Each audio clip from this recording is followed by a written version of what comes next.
De retour de voyage, un père veuf découvre ses enfants riant pour la première fois depuis la mort de leur mère. Sans comprendre la situation, il renvoie la garde d'enfants, ignorant quel était le dernier souhait de son épouse. Mais un secret laissé dans une vidéo va l'obliger à affronter des vérités capables de détruire ou de sauver sa famille. Avant de commencer cette histoire, n'oubliez pas de vous abonner à notre chaîne, de laisser un pouce bleu sur la vidéo, ce qui est très important pour nous, et dites-nous depuis quelle ville vous écoutez cette histoire. Le taxi s'arrêta devant le portail de la maison à Neuilly-sur-Seine et Étienne Dubois descendit, sa valise encore à la main, observant la façade imposante de la résidence qu'il avait quittée 3 semaines plus tôt.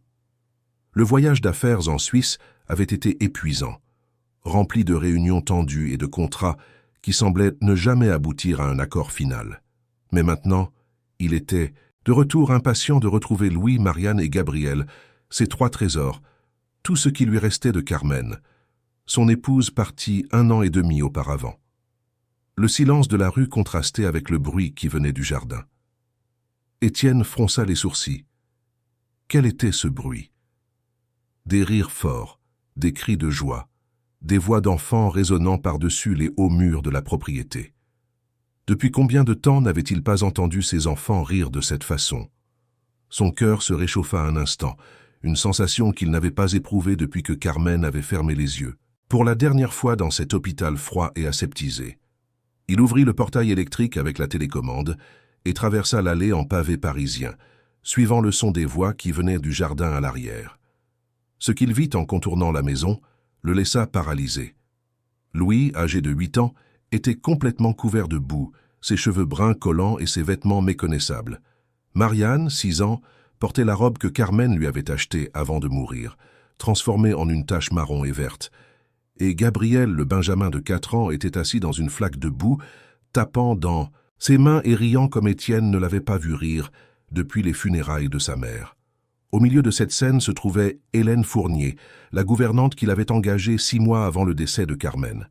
Elle aussi était sale, ses cheveux blonds foncés attachés en une queue de cheval désordonnée, son chemisier blanc maculé de terre, et un large sourire aux lèvres tandis qu'elle aidait Gabriel à faire des boules d'argile. Étienne sentit le sang lui monter à la tête. Comment était-ce possible? Où était l'ordre? Où était le respect pour la mémoire de Carmen? Comment Hélène pouvait-elle permettre aux enfants de se comporter de la sorte, comme de petits sauvages sans éducation? Carmen n'aurait jamais laissé ses enfants dans cet état déplorable. Elle était organisée, élégante, et gardait toujours les enfants impeccables, même pendant leur jeu. Qu'est-ce qui se passe ici? La voix d'Étienne fendit l'air comme une lame. Les rires cessèrent instantanément. Louis leva son visage barbouillé de boue, et ses yeux s'illuminèrent en voyant son père. « Papa, tu es rentré !» Il courut vers Étienne, mais s'arrêta à mi-chemin, en voyant l'expression sombre sur le visage de son père. Marianne, toujours plus timide, se cacha derrière Hélène, tandis que Gabriel restait assis dans la flaque, ne comprenant pas bien ce qui se passait, mais sentant la tension qui s'était installée.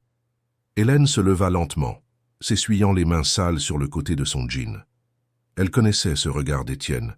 C'était le même qu'il lui avait adressé à quelques reprises au cours de la dernière année, chaque fois qu'il pensait qu'elle était trop permissive avec les enfants, ou quand elle essayait de suggérer un changement dans la routine rigide qu'il insistait à maintenir. « Étienne, les enfants étaient juste en train de… » commença-t-elle à expliquer, mais il la coupa d'un geste brusque de la main. « En train de quoi? De détruire la maison, de détruire les vêtements, de détruire tout ce pourquoi Carmen a travaillé ici. » Sa voix montait à chaque mot. « Vous pensez que c'est de l'éducation? Vous pensez que c'est ce dont mes enfants ont besoin ?» Hélène respira profondément. Elle avait passé 1 an et demi à s'occuper de ses enfants, les voyant sortir lentement du cocon de tristesse qui les avait enveloppés après la mort de leur mère. Aujourd'hui avait été la première fois en tout ce temps qu'elle avait réussi à leur arracher des rires sincères. Louis avait suggéré de faire un potager dans le jardin. Marianne avait dit qu'elle voulait planter des fleurs comme sa mère le faisait, et Gabriel s'était simplement jeté dans la terre meuble, préparé pour la plantation, transformant l'activité en un jeu spontané et libérateur.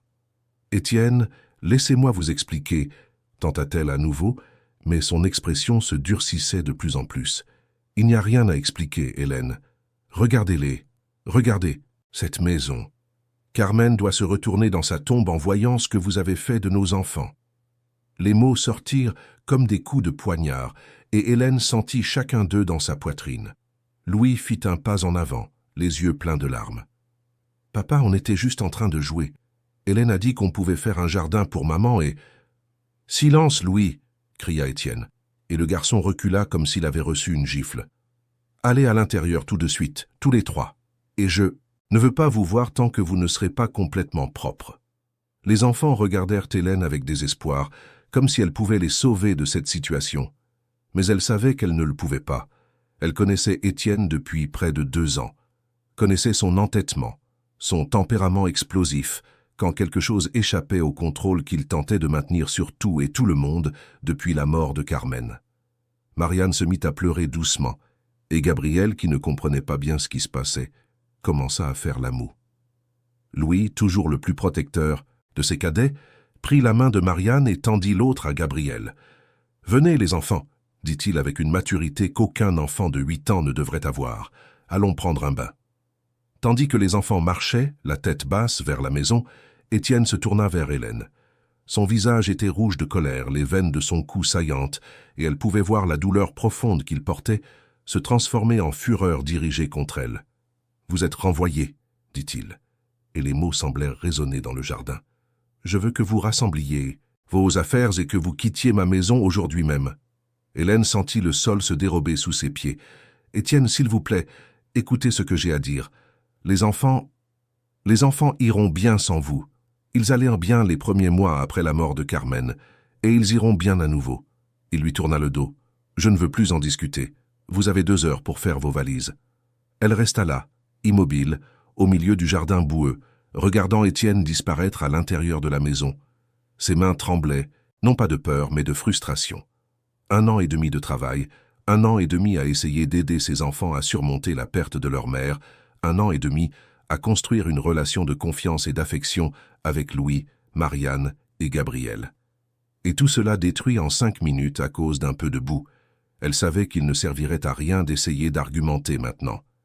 Étienne était aveuglé par la colère, prisonnier de ses propres douleurs et incapable de voir que ce dont il avait été témoin n'était pas du désordre, mais bien la première véritable démonstration de joie de ses enfants depuis le départ de Carmen. Hélène se dirigea lentement vers l'annexe de la maison où se trouvait sa chambre. Chaque pas semblait peser des tonnes. Elle pensait aux promesses qu'elle avait faites à Carmen dans ces derniers jours, aux longues conversations qu'elles avaient eues sur l'avenir des enfants, sur la façon dont Étienne réagirait à la perte et comment elle, Hélène, pourrait aider la famille à se reconstruire. Carmen avait été son amie avant d'être son employeur.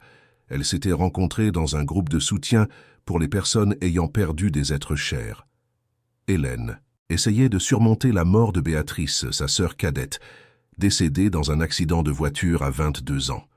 Carmen commençait à faire face au diagnostic de cancer qui, malgré tous les traitements, finirait par l'emporter 2 ans plus tard. Dans ce groupe, elles avaient découvert qu'elles avaient beaucoup en commun. Toutes 2 avaient abandonné des carrières prometteuses pour s'occuper de personnes qu'elles aimaient.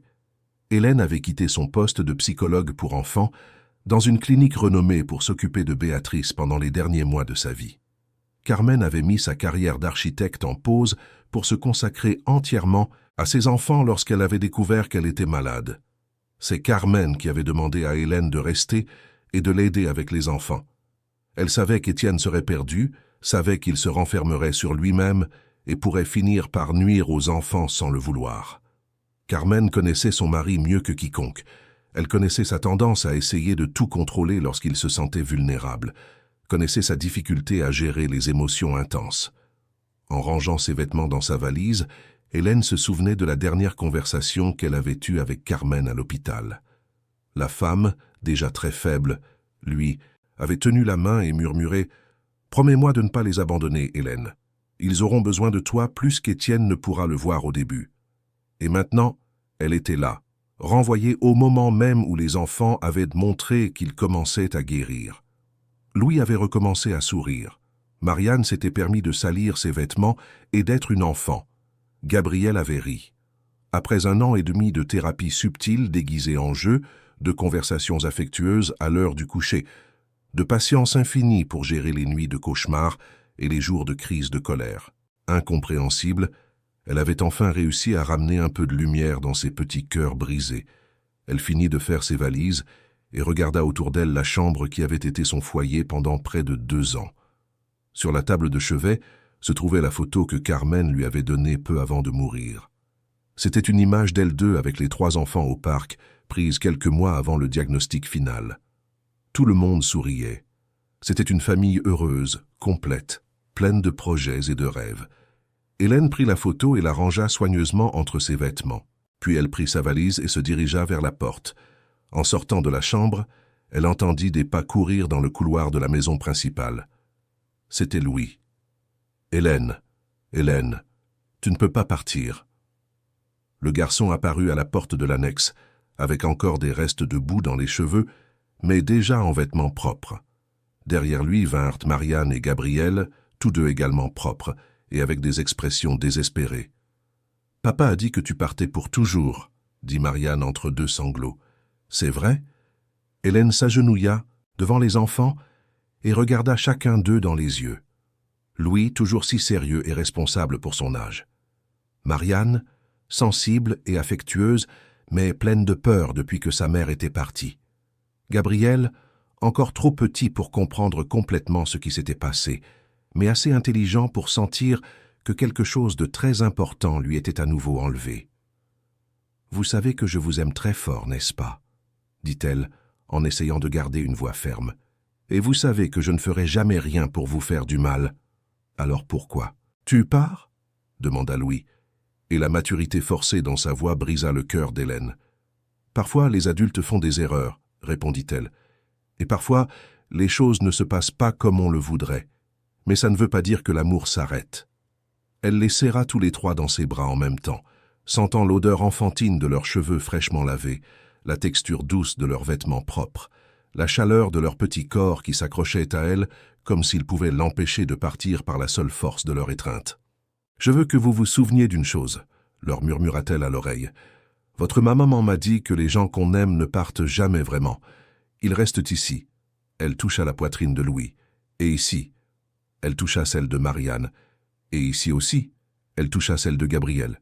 « Je serai toujours avec vous, même quand je ne pourrai pas être ici dans la maison. » Les pas lourds d'Étienne résonnèrent dans le couloir, et Hélène sut qu'elle n'avait plus le temps. Elle se leva, prit sa valise et regarda une dernière fois les 3 enfants qu'elle avait appris à aimer comme les siens. « Soyez forts, » dit-elle, « et souvenez-vous que vous êtes spéciaux. » Étienne apparut à la porte avec une expression encore plus sombre qu'auparavant. « Les enfants devraient être dans leur chambre, » dit-il froidement. « Papa, s'il te plaît, » tenta une dernière fois Louis. « Hélène n'a rien fait de mal. C'est nous qui voulions jouer dans la boue. Louis, allez dans vos chambres maintenant. » La voix d'Étienne ne laissait aucune place à la discussion. Les enfants regardèrent une dernière fois Hélène et se dirigèrent lentement vers leur chambre. Marianne se retourna 2 fois, et Gabriel tendit sa petite main comme pour la toucher une dernière fois. Hélène passa devant Étienne sans dire un mot. Il la suivit jusqu'à la porte d'entrée où le taxi qu'elle avait appelé attendait déjà. « Hélène !» dit-il alors qu'elle mettait sa valise dans le coffre de la voiture. Elle se retourna, espérant peut-être qu'il avait changé d'avis, que peut-être la colère était passée et qu'il pouvait voir la situation plus clairement. « Vos lettres de recommandation arriveront par la poste d'ici 1 semaine, » dit-il simplement. Elle hocha la tête en silence, monta dans le taxi et ne regarda pas en arrière tandis que la voiture s'éloignait de la maison qui avait été son foyer et d'où elle partait en laissant 3 petits morceaux de son cœur. Étienne resta sur le pas de la porte jusqu'à ce que le taxi disparaisse au tournant de la rue. Puis il rentra et alla voir les enfants. Ils étaient chacun dans leur chambre, mais aucun ne faisait de bruit. Le silence qu'il avait tant désiré était enfin revenu dans sa maison. Mais c'était un silence différent. Ce n'était pas le silence de l'ordre et de la discipline qu'il recherchait. C'était un silence lourd, chargé de tristesse et d'incompréhension. C'était le silence de 3 enfants qui venaient de perdre une autre personne importante dans leur vie, et qui ne comprenaient pas pourquoi. Étienne se servit un verre de whisky et s'assit dans le fauteuil du salon, le même où Carmen avait l'habitude de lire des histoires aux enfants avant de dormir. Il regarda autour de lui la maison, maintenant parfaitement rangée et silencieuse, exactement comme il l'avait toujours voulu. Alors pourquoi se sentait-il si vide? Étienne avait à peine terminé son deuxième verre de whisky quand la sonnette retentit. Il regarda l'horloge murale. Il était presque 20 heures. Qui cela pouvait-il être à cette heure? À contre-cœur, il se leva du fauteuil et alla ouvrir. De l'autre côté du portail se tenait Madame Martine, la gouvernante qui venait à la maison 3 fois par semaine depuis avant le décès de Carmen. C'était une dame d'une 50aine d'années, aux cheveux grisonnants toujours attachés en un chignon impeccable, et une expression sérieuse qu'Étienne n'avait jamais vue faiblir, même le jour des funérailles de Carmen. « Bonsoir, monsieur Dubois », dit-elle, mais sa voix avait un ton différent. Il y avait quelque chose en elle qu'Étienne ne parvenait pas à identifier. De la déception? Du désappointement? « Madame Martine, que faites-vous ici à cette heure ?» demanda-t-il en ouvrant le portail électrique. « Je dois vous parler, » répondit-elle, portant un sac lourd. « C'est à propos de Madame Carmen. » Étienne la conduisit au salon et elle posa le sac sur la table basse avec précaution, comme si elle portait quelque chose d'extrêmement fragile. Le bruit résonna dans le silence de la maison, qui semblait encore plus oppressant maintenant qu'Hélène était partie. « Comment avez-vous su qu'Hélène était partie ?» demanda Étienne, remarquant que Madame Martine était différente, plus formelle que d'habitude. « Les enfants me l'ont dit, » répondit-elle sèchement. « Gabriel est descendu à la cuisine il y a 1 heure, en pleurant et en demandant quand Hélène allait revenir. Le petit était inconsolable. » Étienne sentit une pointe de culpabilité, mais tenta de l'ignorer. « Les enfants s'habitueront. Ils sont forts. » Madame Martine le regarda avec une expression qu'il n'avait jamais vue auparavant. C'était comme si elle voyait un étranger, à la place de l'homme qu'elle connaissait depuis 5 ans. « Vous en êtes certain ?» demanda-t-elle, et il y avait une dureté dans sa voix qui mit Étienne mal à l'aise. « Madame Martine, je ne comprends pas où vous voulez en venir. » La gouvernante prit une profonde inspiration et ouvrit le sac. De l'intérieur, elle sortit avec soin un ordinateur portable argenté qu'Étienne reconnut immédiatement. C'était l'ordinateur personnel de Carmen, celui qu'elle utilisait pour travailler à la maison dans les derniers mois avant de mourir. Étienne n'avait pas réussi à l'ouvrir depuis les funérailles. Il était rangé dans l'armoire de leur chambre, avec d'autres affaires de Carmen qu'il ne pouvait tout simplement pas toucher. « Madame Carmen m'a demandé de vous le remettre quand elle le jugerait nécessaire, » dit Madame Martine en posant l'ordinateur sur la table. « Elle m'a dit que je saurais quand le moment serait venu. » Étienne regarda l'objet comme si c'était une bombe sur le point d'exploser. « Comment ça, quand vous le jugeriez nécessaire? Carmen est morte il y a 1 an et demi, Madame Martine. Pourquoi ne me l'avez-vous pas donné avant?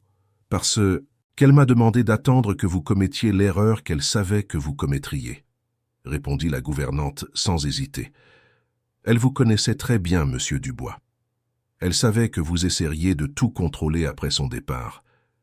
Elle savait que vous ne seriez pas capable de voir au-delà de votre propre douleur. Les mots de Madame Martine frappèrent Étienne comme un coup de poing dans l'estomac. Quelle erreur! De quoi parlez-vous? Vous avez renvoyé Hélène, dit-elle simplement, la femme que votre épouse a personnellement choisie pour s'occuper de vos enfants. La femme que Carmen considérait comme essentielle pour l'avenir des enfants.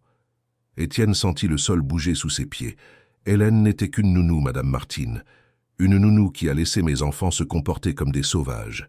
Madame Martine montra l'ordinateur du doigt. Ouvrez-le et découvrez qui est vraiment Hélène. Madame Carmen a enregistré plusieurs messages pour vous, le mot de passe et la date de votre anniversaire de mariage. Les mains tremblantes, Étienne ouvrit l'ordinateur portable. L'écran demandait un mot de passe et il tapa les chiffres. 15-04-2010, le jour où il avait épousé Carmen, 10 ans plus tôt. L'ordinateur se déverrouilla, révélant un écran avec plusieurs fichiers vidéo organisés par date. Le premier était intitulé « Pour Étienne », à propos d'Hélène, urgent. Étienne cliqua sur le fichier et l'image de Carmen apparut à l'écran. Elle était visiblement plus mince que dans les dernières semaines de sa vie. Elle avait probablement enregistré cette vidéo quelques mois avant de mourir. Ses cheveux bruns étaient couverts d'un foulard coloré, mais ses yeux avaient toujours cette lueur spéciale dont Étienne se souvenait. « Salut, mon amour !» La voix de Carmen résonna dans les haut-parleurs et Étienne sentit comme si quelqu'un lui serrait le cœur. Si tu regardes cette vidéo, ça veut dire que tu as fait exactement ce que j'imaginais que tu ferais. Tu as renvoyé Hélène. Étienne regarda Madame Martine, qui restait debout à côté du canapé, l'observant avec une expression impassible. Carmen continua de parler à l'écran. « Je sais que tu es en colère maintenant. Je sais que tu penses qu'elle n'a pas su s'occuper de nos enfants comme ils le méritent. Mais Étienne, mon amour, tu dois comprendre qui est vraiment Hélène. » L'image changea, montrant des documents que Carmen avait soigneusement préparés, des diplômes, des certificats, des lettres de recommandation. Étienne lut chaque mot avec une incrédulité croissante. Hélène Fournier est psychologue pour enfants, diplômée de la Sorbonne, avec un master en psychologie du deuil de l'Université Columbia à New York, expliquait la voix de Carmen, tandis que les documents apparaissaient à l'écran. Elle travaillait à la clinique L'Esprit Saint, l'une des plus respectées du pays, gagnant près de 10 000 € par mois en s'occupant des enfants d'hommes d'affaires et de politiciens. Étienne sentit sa bouche s'assécher. 10 000 € par mois? Il payait 2 500 € à Hélène pour s'occuper de ses enfants. Elle a tout abandonné pour s'occuper de sa sœur cadette, Béatrice, décédée d'une leucémie à 22 ans, continua Carmen. Hélène comprend la douleur de la perte comme peu de gens. Elle sait ce que nos enfants traversent parce qu'elle l'a vécu elle-même. L'image revint sur le visage de Carmen, et Étienne put voir des larmes dans ses yeux. Étienne, je n'ai pas choisi Hélène par hasard. Je l'ai rencontrée au groupe de soutien de l'hôpital. Nous avons passé des mois à parler de psychologie infantile, de la façon dont les enfants gèrent la mort, des meilleures manières de les aider à surmonter les traumatismes. Elle m'a appris des choses que je n'aurais jamais imaginées. Étienne commençait à avoir des sueurs froides. « Ça ne peut pas être vrai », murmura-t-il à Madame Martine. « Continuez de regarder », répondit-elle. Carmen réapparut à l'écran, tenant cette fois un dossier rempli de papiers. « Hélène m'a aidé à comprendre que tu serais perdu après ma mort, mon amour. Elle m'a expliqué qu'il est courant que les parents endeuillés deviennent trop rigides avec leurs enfants, essayant de contrôler l'incontrôlable.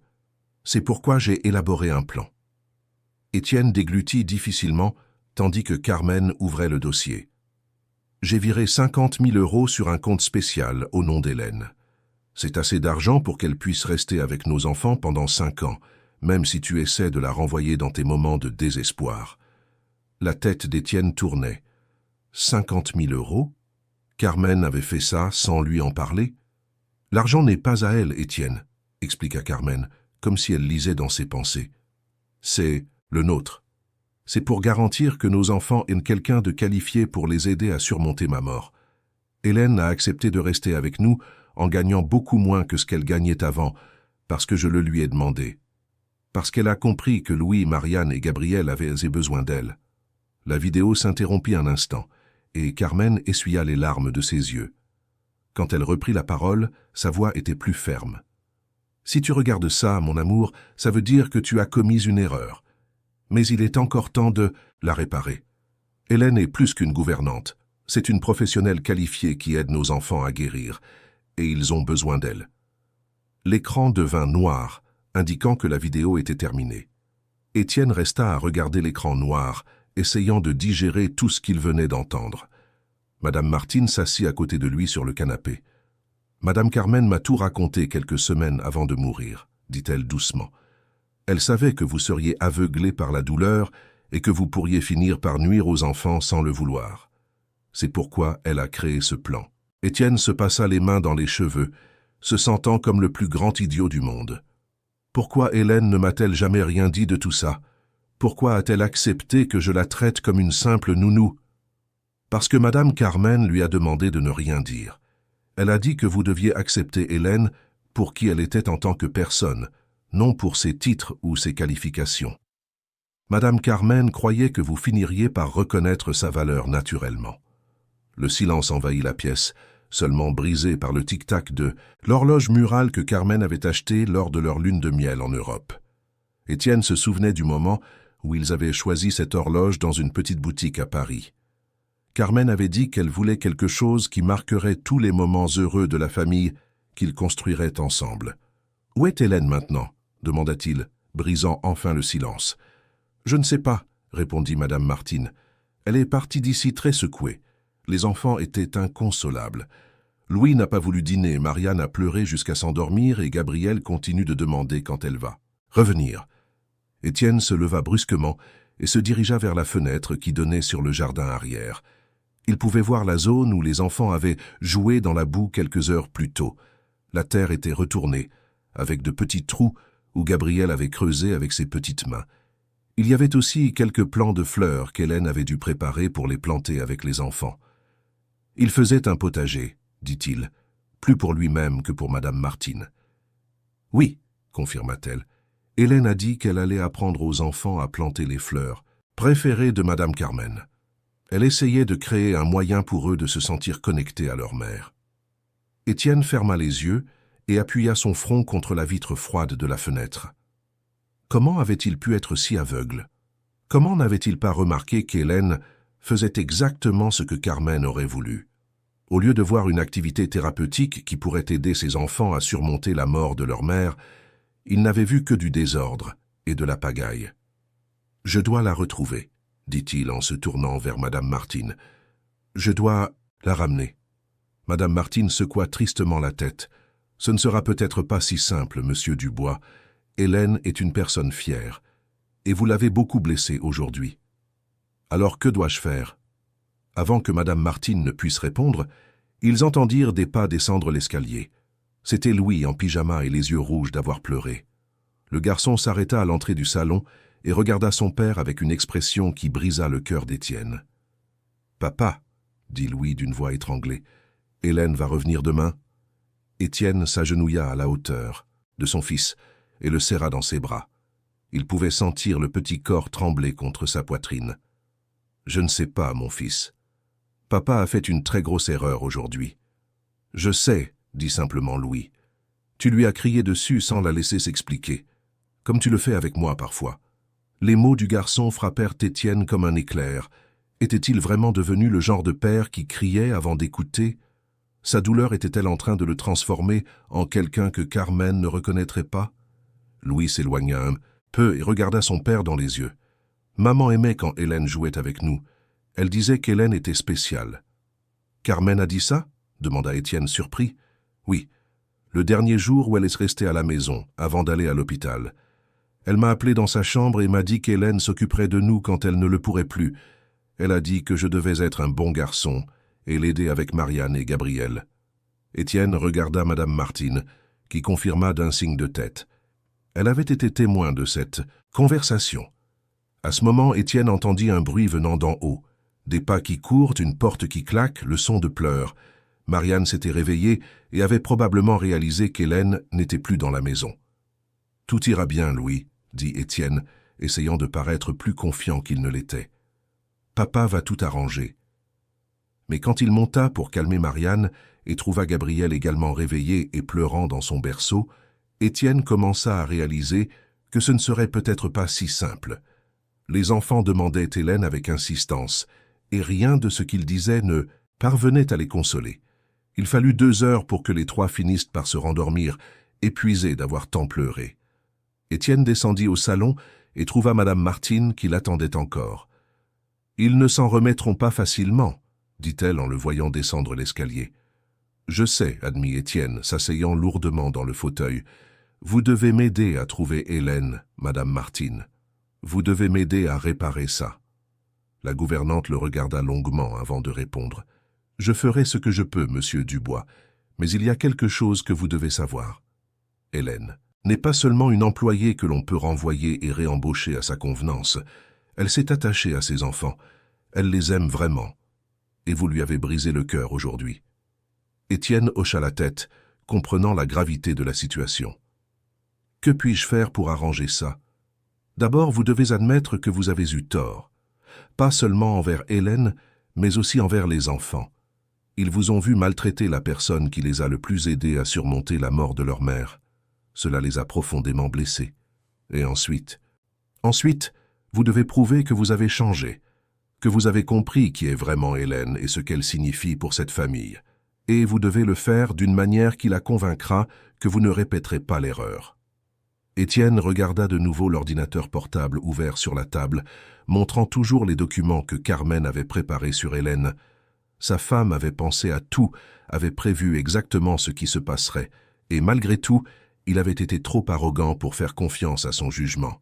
« Carmen a toujours été plus intelligente que moi », murmura-t-il. « Oui, elle l'était », acquiesça Madame Martin sans hésiter, « et elle vous aimait malgré tout. C'est pour ça qu'elle a créé ce plan, pour vous protéger de vous-même. » Quand Madame Martin partit enfin, il était plus de minuit. Étienne resta seul dans le salon, regardant l'ordinateur et essayant de trouver le courage de regarder les autres vidéos que Carmen avait enregistrées. Mais à ce moment-là, tout ce à quoi il pouvait penser était comment trouver Hélène et la convaincre de revenir. Il ne le savait pas encore, mais dans les heures qui suivraient, il découvrirait que les problèmes découlant de sa décision impulsive étaient en bien plus grands qu'il ne l'imaginait, et qu'il était peut-être trop tard pour réparer ce qu'il avait brisé. Étienne se réveilla le lendemain matin avec un mal de tête lancinant. Il avait passé toute la nuit à regarder les vidéos que Carmen avait enregistrées pour lui, chacune révélant des aspects d'Hélène qu'il n'avait jamais remarqués ou pris la peine de découvrir. Dans l'une d'elles, Carmen expliquait qu'Hélène avait étudié des techniques spécifiques pour aider les enfants en deuil. Dans une autre, elle montrait des rapports détaillés qu'Hélène avait préparés sur le développement émotionnel de Louis, Marianne et Gabriel dans les premiers mois après la mort de Carmen. Quand il descendit à la cuisine, s'attendant à trouver l'agitation matinale habituelle, Étienne fut confronté à un silence de mort.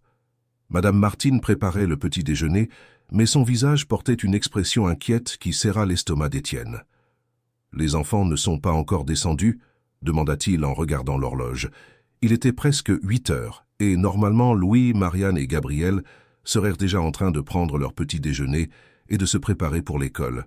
« Si, ils sont descendus, monsieur Dubois, » répondit Madame Martin sans le regarder. « Mais ils ne parlent à personne, ni à moi, ni entre eux. » Étienne sentit un frisson lui parcourir l'échine. « Comment ça, ils ne parlent pas ?» Louis est descendu, a pris un verre d'eau et est remonté sans dire un mot. Marianne est venue ici à regarder autour d'elle comme si elle cherchait quelqu'un, et quand elle n'a pas trouvé Hélène, elle est simplement partie. Gabriel n'est même pas encore descendu. Étienne monta les escaliers en courant, envahi par un sentiment de panique croissant. Il trouva Louis allongé sur son lit, fixant le plafond avec une expression vide qu'Étienne n'avait jamais vue auparavant. Le garçon était habillé de son uniforme scolaire, mais ne semblait pas avoir la moindre intention d'aller où que ce soit. « Louis, mon fils, tout va bien ?» demanda Étienne en s'asseyant au bord du lit. Louis regarda son père mais ne dit rien. Ses yeux étaient rouges, comme s'il avait passé la nuit à pleurer, mais il y avait maintenant une froideur en eux qui effraya Étienne. C'était comme si le garçon avait décidé de se fermer complètement au monde. « Tu ne vas pas me parler ?» insista Étienne en touchant l'épaule de son fils. Louis se tourna dans le lit, tournant le dos à son père. Le message était clair. Étienne trouva Marianne dans une situation similaire.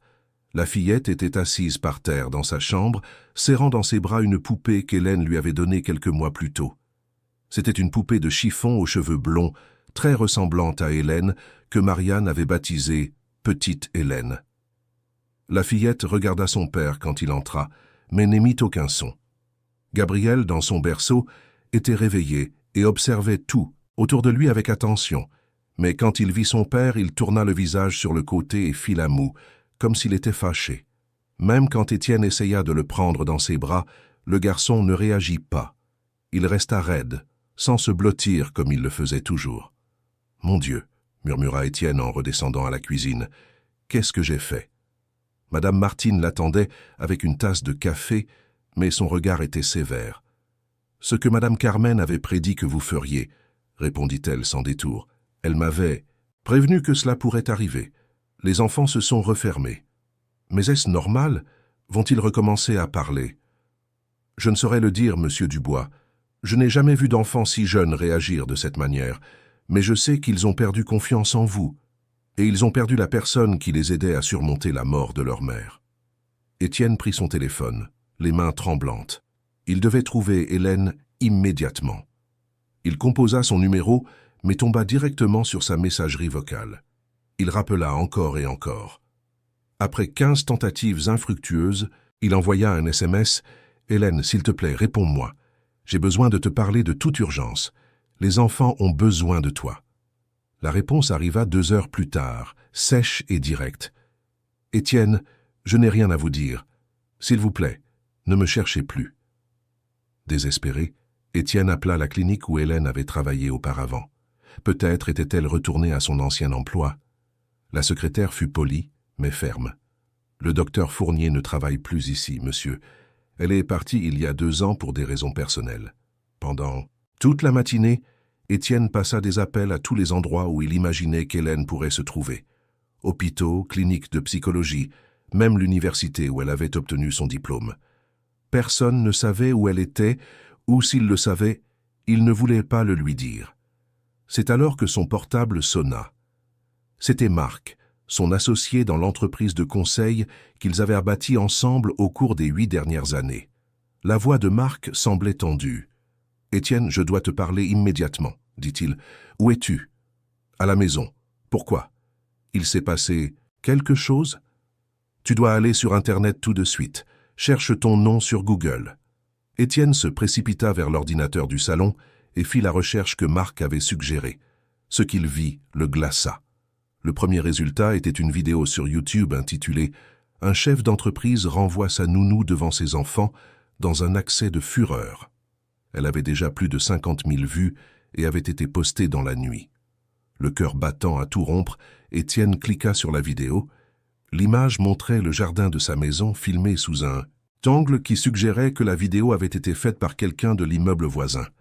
Il pouvait voir clairement la scène de la veille, les enfants jouant dans la boue, Hélène sale mais souriante, puis sa propre silhouette apparaissant dans le cadre. Le son était clair. Sa voix furieuse résonnait dans la vidéo. « Qu'est-ce qui se passe ici ?» Les enfants courant pour l'accueillir, l'explication coupée d'Hélène, puis ses cris « de détruire tout ce pourquoi Carmen a travaillé ici. Carmen doit se retourner dans sa tombe en voyant ce que vous avez fait de nos enfants. » Étienne regarda horrifié, tandis qu'il se voyait renvoyer Hélène sommairement, sans écouter ses explications, ignorant les protestations désespérées de ses propres enfants. À l'écran, il pouvait voir le visage de Louis se contracter de tristesse. Marianne se cachait derrière Hélène, Gabriel ne comprenant pas mais commençant à pleurer. Les commentaires sous la vidéo étaient dévastateurs. Quel homme horrible! Les enfants étaient clairement heureux. Regardez son expression méchante. Pauvre femme. C'est de la maltraitance infantile. Il détruit l'enfance de ses propres enfants. Quelqu'un connaît cette femme. Elle doit dénoncer cet homme. Étienne ferma l'ordinateur portable, pris de nausée. « Marc, » dit-il au téléphone, « qui a posté ça ?»« On ne sait pas encore. Mais Étienne, ça se propage comme une traînée de poudre. Ça a déjà été partagé dans plusieurs groupes de mères sur Facebook, c'est sur Twitter, et quelques sites d'actualité locaux ont déjà commencé à en parler. Qu'est-ce que ça signifie pour l'entreprise? Ça signifie qu'on est en crise, Étienne. 3 clients ont déjà appelé ce matin pour poser des questions. Sur la vidéo, l'un d'eux envisage d'annuler son contrat. Étienne sentit le monde tourner autour de lui. « Marc, tu te souviens de ce détective privé qu'on a utilisé dans l'affaire de l'entreprise de transport l'année dernière, Romain quelque chose ?»« Romain Mercier. Pourquoi ?»« J'ai besoin qu'il trouve Hélène. Aujourd'hui. » « Étienne, tu es sûr de vouloir remuer davantage cette situation ? La vidéo cause déjà assez de problèmes. Les enfants ne parlent pas, Marc. Depuis hier soir, ils ne parlent à personne. Ni à moi, ni entre eux. Je dois ramener Hélène. » 3 heures plus tard, Romain Mercier était dans le salon d'Étienne. C'était un homme d'une 40aine d'années, chauve et avec une posture professionnelle qui inspirait confiance. Il écouta toute l'histoire sans l'interrompre, prenant des notes dans un petit carnet. « Vous pouvez la trouver ?» demanda Étienne quand il eut fini de tout raconter. « Je peux essayer, » répondit Romain. « Mais, monsieur Dubois, je dois vous avertir d'une chose. Cette vidéo crée une très grande agitation. J'ai déjà vu des cas comme ça. À partir de maintenant, chacun de vos mouvements sera observé et jugé publiquement. Si vous allez voir cette femme, cela pourrait être interprété comme une tentative d'intimidation. »« Je me fiche de l'opinion publique en ce moment, » dit Étienne. « Mes enfants ont besoin d'elle. » Romain hocha la tête. « Je comprends, mais vous devez aussi comprendre que si nous trouvons Hélène, elle pourrait ne pas vouloir vous parler. En fait, il est probable qu'elle ne le veuille pas. » Alors que suggérez-vous? Je suggère que ce soit moi qui lui parle en premier. Lui expliquer la situation des enfants, lui montrer que vous avez compris que vous avez commis une erreur. Si elle est d'accord, je pourrais faciliter une rencontre. Étienne accepta la proposition et Romain partit pour commencer ses recherches. Le reste de la journée se passa dans un brouillard d'anxiété. Étienne essaya de travailler, mais ne parvint pas à se concentrer. La vidéo continuait de se propager sur Internet et les commentaires devenaient de plus en plus hostiles. L'après-midi, quand il essaya de faire déjeuner les enfants, ils restèrent dans un silence absolu. Louis remua la nourriture dans son assiette, mais ne mangea rien. Marianne ne but que quelques gorgées de jus. Gabriel refusa toute nourriture, tournant le visage chaque fois qu'Étienne essayait de lui donner quelque chose. « Ils font une grève de la faim ?» demanda Étienne à Madame Martine, désespérée. « Je ne saurais le dire, Monsieur Dubois, mais je sais que ce n'est pas normal. Les enfants n'agissent pas ainsi sans une raison très forte. » Vers 17 heures, le portable d'Étienne sonna. C'était Romain. « Je l'ai trouvée, dit-il. Elle loge dans un hôtel du centre-ville. J'ai réussi à lui parler brièvement. Et alors, elle accepte de me voir? Elle a dit qu'elle vous parlerait une seule fois, mais elle a des conditions. Quelles conditions? Premièrement, ce doit être dans un lieu public. Elle a suggéré le café du hall de l'hôtel où elle séjourne. Deuxièmement, elle ne parlera que pendant 1 heure maximum. Et troisièmement, selon ce que vous direz, elle pourrait simplement se lever et partir. Étienne déglutit difficilement. « J'accepte toutes les conditions. Quand? » « Ce soir, 20 heures. »« Romain, encore une chose. Comment va-t-elle » Il y eut une pause. De l'autre côté de la ligne. « Blessé, Monsieur Dubois. Très blessé. Et déterminé. Ce n'est plus la même personne effrayée qui a quitté votre maison hier. Elle a retrouvé sa posture professionnelle. » À 19h30, Étienne était dans le hall de l'hôtel, un établissement de catégorie moyenne dans le centre de Paris. Il avait choisi ses vêtements avec soin, optant pour quelque chose de plus décontracté et moins intimidant que les costumes qu'il portait habituellement. Il voulait avoir l'air d'un père désespéré, pas d'un homme d'affaires arrogant. Hélène arriva ponctuellement à 20 heures. Elle portait un simple chemisier noir et un jean, les cheveux attachés en queue de cheval. Sa posture était droite, confiante, très différente de la femme soumise qu'Étienne avait connue. Ses yeux croisèrent les siens à travers le hall, et Étienne sentit un nœud à l'estomac en voyant la froideur dans ce regard qui était auparavant toujours chaleureux. Elle s'approcha de la table où il était assis, mais ne sourit pas, ne le salua pas. Elle s'assit simplement sur la chaise en face de lui et croisa les bras, attendant qu'il parle. « Hélène, » commença Étienne, et sa voix se brisa. Il s'éclaircit, la gorge et réessaya. « Merci d'avoir accepté de me voir. »« Romain m'a dit que les enfants n'allaient pas bien, » répondit-elle directement, ignorant ses remerciements. « C'est pour ça que je suis ici, pas pour vous. » La froideur de sa voix le frappa comme une gifle, mais Étienne savait qu'il le méritait. « Ils ne parlent pas, admit-il. Depuis hier soir, ils ne parlent à personne, ni à moi, ni entre eux. Ils n'ont presque rien mangé aujourd'hui. » Hélène ne montra aucune surprise, mais Étienne put voir une lueur d'inquiétude passer dans ses yeux. « C'est une réaction attendue, » dit-elle cliniquement. « Ils avaient déjà perdu leur mère. Maintenant, ils ont perdu la personne qui les aidait à surmonter cette perte. Pour des enfants de cet âge, surtout en situation de deuil, cela peut déclencher un tableau de mutisme sélectif. »« Mutisme sélectif » répéta Étienne, sentant la peur grandir dans sa poitrine. « C'est quand les enfants arrêtent de parler dans des situations spécifiques ou avec des personnes spécifiques, comme moyen de protection émotionnelle. Cela peut être temporaire ou durer des mois, voire des années, si ce n'est pas traité correctement. » Étienne sentit comme si quelqu'un lui serrait la gorge. « Comment ça se traite ?» Hélène le regarda droit dans les yeux. « D'abord, vous devez comprendre que vous avez brisé leur confiance. Ils vous ont vu maltraiter la personne qui les aidait le plus. Pour des enfants qui ont déjà perdu une figure maternelle, c'est dévastateur. Je sais que j'ai commis une erreur terrible, dit Étienne en se penchant en avant. Hélène, j'ai vu les vidéos que Carmen a enregistrées. J'ai compris qui vous êtes vraiment. J'ai tout compris. Carmen a essayé de me prévenir que cela pourrait arriver, répondit Hélène sans changer d'expression. Elle vous connaissait très bien, Étienne. Elle savait que vous essaieriez de tout contrôler quand vous vous sentiriez perdu. Elle avait raison, admit Étienne.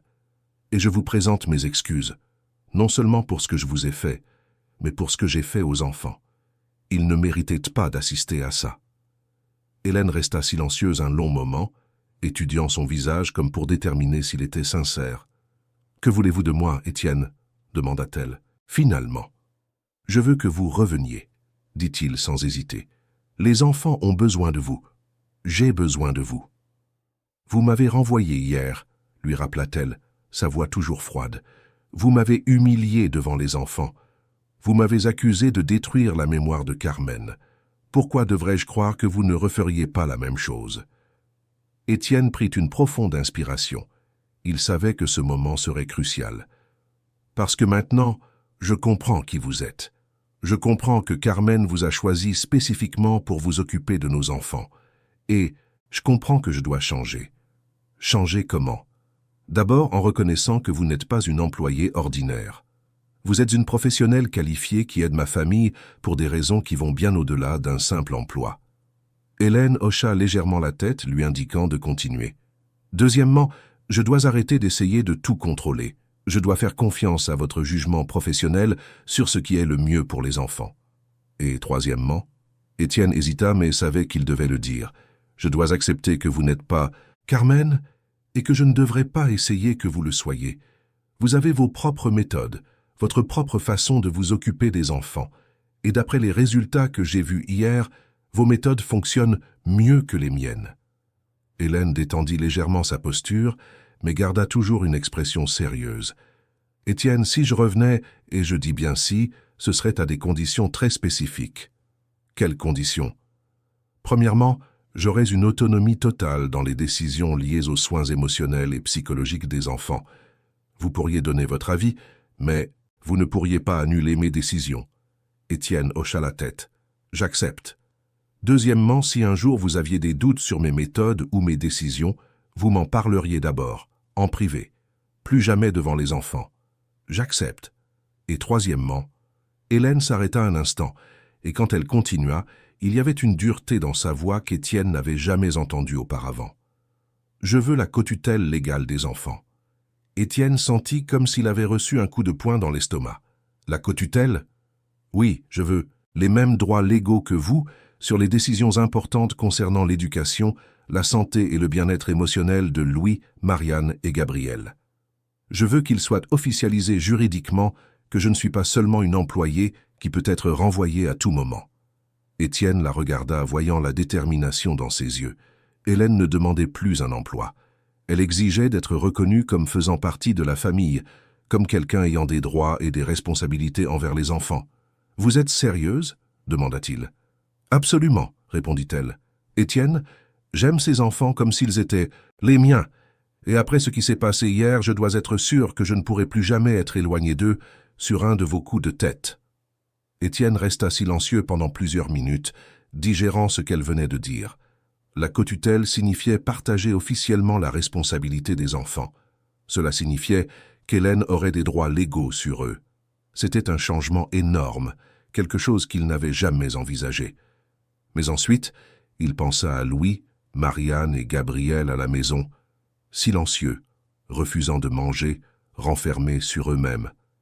Il pensa à la vidéo de Carmen, expliquant comment Hélène avait abandonné une brillante carrière pour aider sa famille. Il pensa au rire sincère qu'il avait entendu de ses enfants pour la première fois en 1 an et demi, juste avant de tout détruire avec sa colère. « J'accepte, » dit-il finalement. Hélène cligna des yeux, clairement surprise. « Vous acceptez ? J'accepte toutes vos conditions. Je vais préparer les documents légaux pour la cotutelle. Vous aurez une autonomie totale sur les soins émotionnels des enfants. Et je promets que je ne remettrai plus jamais en question vos méthodes devant eux. » Pour la première fois depuis qu'elle s'était assise à la table, Hélène sourit. C'était un petit sourire encore prudent, mais c'était un sourire. « Alors je reviens, » dit-elle. « Mais Étienne, si vous brisez l'une de ces promesses, je partirai définitivement. Et cette fois, aucune vidéo de Carmen ou détective privé ne pourra me faire changer d'avis. »« Je ne les briserai pas, » promit Étienne. « Quand pouvez-vous revenir ?»« Maintenant, » répondit-elle, le surprenant à nouveau. « Si vous êtes sincère, et si les enfants ont vraiment besoin de moi, alors il n'y a pas de temps à perdre. Le trajet de retour à la maison se fit en silence. Étienne conduisait sa BMW, tandis qu'Hélène était assise sur le siège passager, regardant par la fenêtre les lumières de Paris qui commençaient à s'allumer dans la nuit tombante. Tous deux étaient perdus dans leurs propres pensées, mesurant l'ampleur de ce qui venait de se passer. Étienne n'arrivait toujours pas à croire qu'il avait accepté de partager la tutelle légale de ses enfants avec une femme qu'il considérait, jusqu'à 2 jours auparavant, comme une simple nounou. Mais chaque fois qu'il pensait à Louis, Marianne et Gabriel à la maison, muets et refusant de manger, il savait qu'il avait pris la bonne décision. Hélène, de son côté, ressentait un mélange de soulagement et d'appréhension. Soulagement, car elle pouvait enfin retourner auprès des enfants qu'elle aimait tant. Appréhension, car elle savait que sa relation avec Étienne ne serait plus jamais la même. Elle n'était plus l'employée soumise, qui acceptait les ordres sans discuter. Elle était désormais une partenaire, avec des droits et des responsabilités égaux. Quand ils arrivèrent à la maison, Madame Martine les accueillit à la porte avec une expression anxieuse. « Comment vont-ils » demanda immédiatement Hélène. « Comme ce matin » répondit tristement Madame Martine. « J'ai réussi à donner quelques cuillerées de soupe à Gabriel, mais Louis et Marianne n'ont rien mangé de la journée, et aucun des 3 n'a dit un seul mot. » Hélène monta les escaliers en courant, avec Étienne juste derrière elle. Elle s'arrêta d'abord dans la chambre de Gabriel, poussant doucement la porte. Le garçon était réveillé dans son berceau, fixant le plafond avec une expression apathique qui brisa le cœur d'Hélène. « Gabriel, » murmura-t-elle. Le garçon tourna la tête en direction de la voix, et pendant un instant, son petit visage resta inexpressif. Puis, comme si son cerveau avait mis quelques secondes à traiter ce qu'il voyait, ses yeux s'écarquillèrent. « Laine !» cria Gabriel, utilisant le surnom affectueux qu'il avait créé pour Hélène. Il se leva dans son berceau et tendit ses petits bras vers elle, des larmes coulant sur son visage. Hélène le prit immédiatement dans ses bras, sentant le petit corps s'agripper à elle avec une force désespérée. Gabriel sanglotait bruyamment, mélangeant des mots entrecoupés. « Laine, revenu, pas, partir, plus, je ne partirai plus, mon amour, » lui murmura Hélène à l'oreille, ses propres larmes mouillant les cheveux blonds de l'enfant. Plus jamais. Les pleurs de Gabriel résonnèrent dans le couloir, et bientôt Hélène entendit des pas rapides. Louis apparut à la porte de la chambre, encore en pyjama, les yeux écarquillés de surprise. Derrière lui vint Marianne tenant sa poupée, petite Hélène, contre sa poitrine. Pendant un instant, les 2 aînés restèrent immobiles à la porte, comme s'ils n'arrivaient pas à croire ce qu'ils voyaient. Puis, Louis fit un pas timide en avant. « Tu es vraiment revenu » demanda-t-il, sa voix rauque d'avoir tant pleuré. « Je suis vraiment revenu » confirma Hélène, s'agenouillant par terre sans lâcher Gabriel, pour se mettre à la hauteur des 2 autres. « Et je ne partirai plus jamais. » Marianne fut la première à bouger. Elle laissa tomber sa poupée par terre et courut vers Hélène, se jetant dans ses bras. Louis hésita encore un instant, mais quand il vit sa sœur et son frère accrochés à Hélène, il ne put plus se retenir. Il se joignit à l'étreinte, et bientôt, ils étaient tous les 4 dans un enchevêtrement de bras et de larmes, sur le sol de la chambre. Étienne observait la scène depuis le seuil de la porte, ressentant un mélange complexe d'émotions. Soulagement de voir ses enfants enfin réagir, gratitude envers Hélène d'avoir accepté de revenir, et une pointe de jalousie en réalisant que les enfants avaient à montrer plus de joie en voyant Hélène qu'ils ne lui en avaient à montrer la veille. « Papa a dit que tu ne reviendrais plus », dit Louis entre 2 sanglots, regardant Hélène avec les yeux rouges. « Papa avait peur », répondit Hélène avec précaution, regardant Étienne par-dessus les têtes des enfants. « Parfois, quand les adultes ont peur, ils font des choses qu'ils ne devraient pas faire. Mais nous avons parlé, et maintenant tout est réglé. »« Tu ne vas plus te disputer avec papa ?» demanda Marianne, sa petite voix inquiète. « Je ne vais pas me disputer avec papa, » assura Hélène. « Et papa ne va pas se disputer avec moi non plus, n'est-ce pas, Étienne ?» Étienne s'approcha et s'agenouilla à côté du groupe. « Je ne me disputerai plus jamais avec Hélène, » promit-il aux enfants. « Et je veux aussi vous présenter mes excuses à tous les 3. Papa s'est très mal comporté hier. » Louis regarda son père avec sérieux. « Tu as rendu Hélène triste. » Oui, mon fils, et je vous ai rendu triste aussi. Papa a fait une très grosse erreur.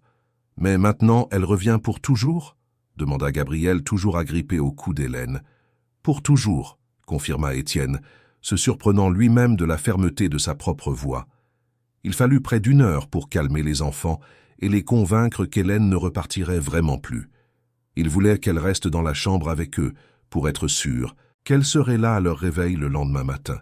« Et si Hélène dormait dans la chambre d'amis aujourd'hui ?» suggéra Étienne. « Comme ça, vous saurez qu'elle est ici dans la maison. » Les enfants acceptèrent l'idée, à condition qu'Hélène vienne leur dire bonne nuit personnellement.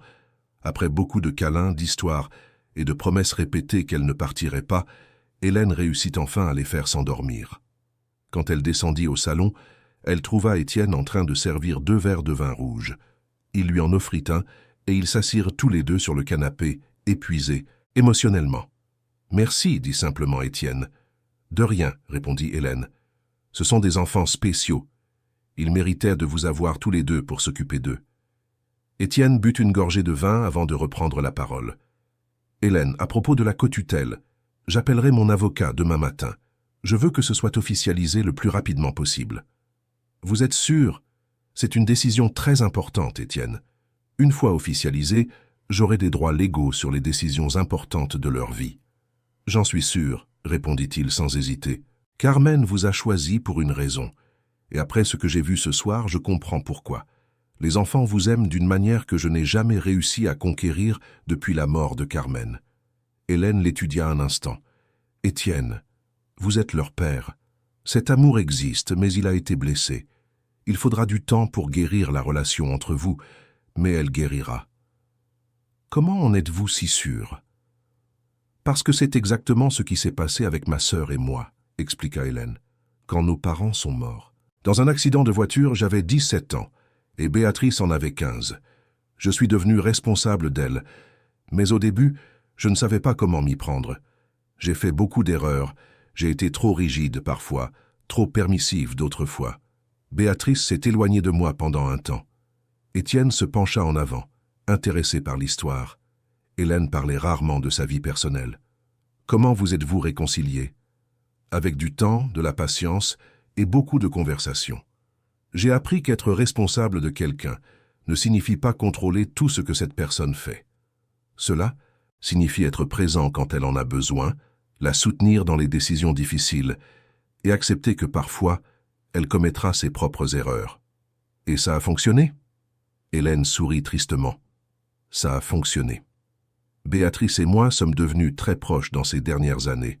Elle m'a appris autant que j'ai essayé de lui apprendre. » Sa voix se brisa légèrement. « C'est pourquoi je sais que ça fonctionnera aussi, avec vous et les enfants. » Étienne était sur le point de répondre quand ils entendirent le bruit d'une voiture arrivant dans le garage. Il fronça les sourcils et regarda l'horloge. Il était presque 22 heures. Qui cela pouvait-il être?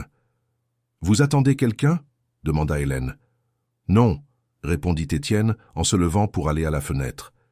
Une BMW noire était garée dans l'allée, et un homme grand en costume sombre en descendit.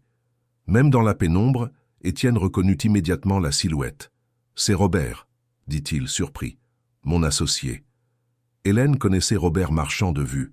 C'était un homme de 45 ans, toujours très bien habillé, avec des cheveux grisonnants parfaitement coiffés et un sourire qu'elle avait toujours trouvé un peu forcé. Il venait occasionnellement à la maison pour des réunions de travail avec Étienne, mais jamais sans prévenir. Étienne alla ouvrir la porte, et Robert entra avec sa posture confiante habituelle. Il salua Étienne d'une tape sur l'épaule et d'un large sourire. « Étienne, mon ami, désolé de débarquer sans prévenir, mais je dois te parler de toute urgence. » Ses yeux se tournèrent vers Hélène, qui était dans le salon. « Hélène, quelle surprise de vous voir ici. Je pensais que vous aviez... » Il s'interrompit, feignant l'embarras. « Aviez quoi, Robert ?» demanda Étienne, percevant le ton étrange dans la voix de son associé. « Eh bien, j'ai entendu quelques rumeurs sur des changements dans le personnel de maison. Mais je suis ravi que ce ne soit qu'un malentendu. » Hélène sentit quelque chose d'étrange dans la façon dont Robert l'observait. Il y avait dans ses yeux une intensité qu'elle ne parvenait pas à interpréter. « Robert, qu'est-ce qui est si urgent que ça ne pouvait pas attendre demain ?» demanda Étienne en offrant un fauteuil à son associé. Robert s'assit et sortit un dossier noir de sa mallette.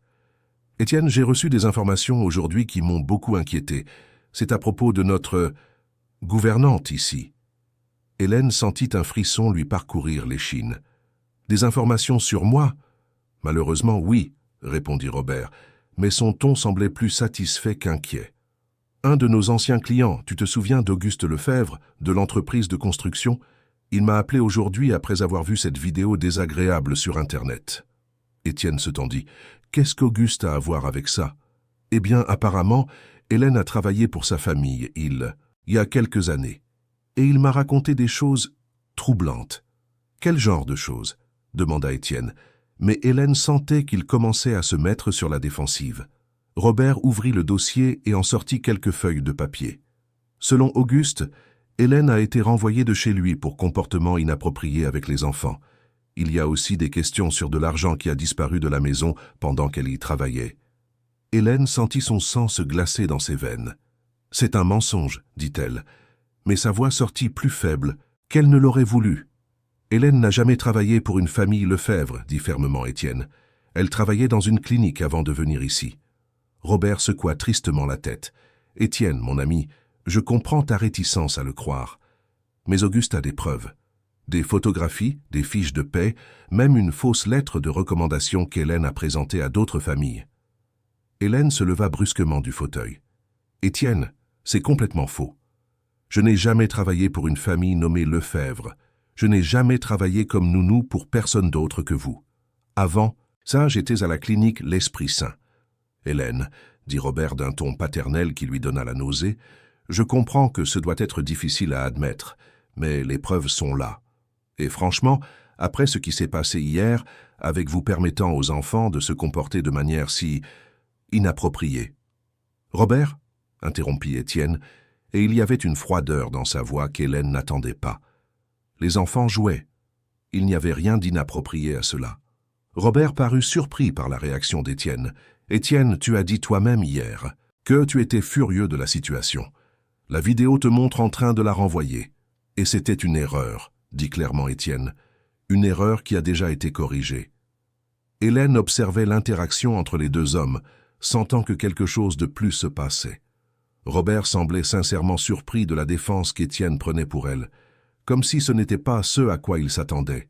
« Étienne, » insista Robert, « tu dois penser à tes enfants. Si Hélène a vraiment un passé de comportement douteux... »« Robert, » dit Étienne en se levant, « je te remercie pour ta préoccupation, mais Hélène continuera de s'occuper de mes enfants, et je ne veux plus en discuter. » Robert regarda d'Étienne à Hélène, et pendant un instant, son masque d'inquiétude glissa. Hélène vit quelque chose de cruel dans ses yeux, quelque chose qui lui donna envie de s'éloigner. « Je comprends, » dit finalement Robert, rangeant les papiers dans son dossier. « J'espère que tu ne regretteras pas cette décision, Étienne. » Il y avait une menace subtile dans ces mots qui fit frissonner Hélène. Robert se leva, ajusta son costume et se dirigea vers la porte. « Robert, » l'appela Étienne alors qu'il sortait, « comment as-tu su qu'Hélène était revenue? Tu as dit que tu pensais qu'elle était partie. » Robert s'arrêta et se retourna lentement. Un instant, son expression se tendit, mais il retrouva rapidement son sourire forcé. « Ah, j'ai vu sa voiture dans le garage en arrivant. J'ai imaginé que vous aviez peut-être réglé vos différends. » Mais Hélène fronça les sourcils. Elle était revenue dans la voiture d'Étienne.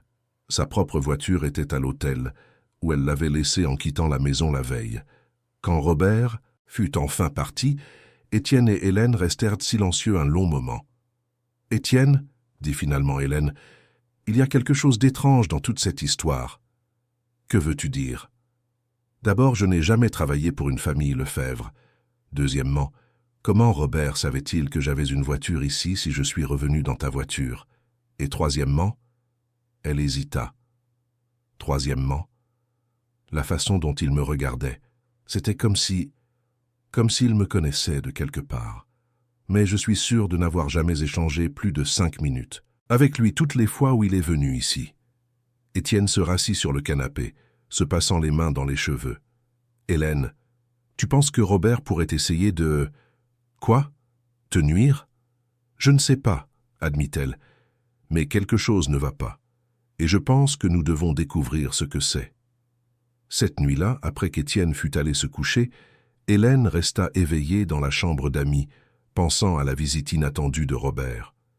Il y avait quelque chose dans la façon dont il avait présenté ces preuves qui la dérangeait profondément. C'était comme s'il savait qu'Étienne ne les croirait pas, comme si l'objectif était autre.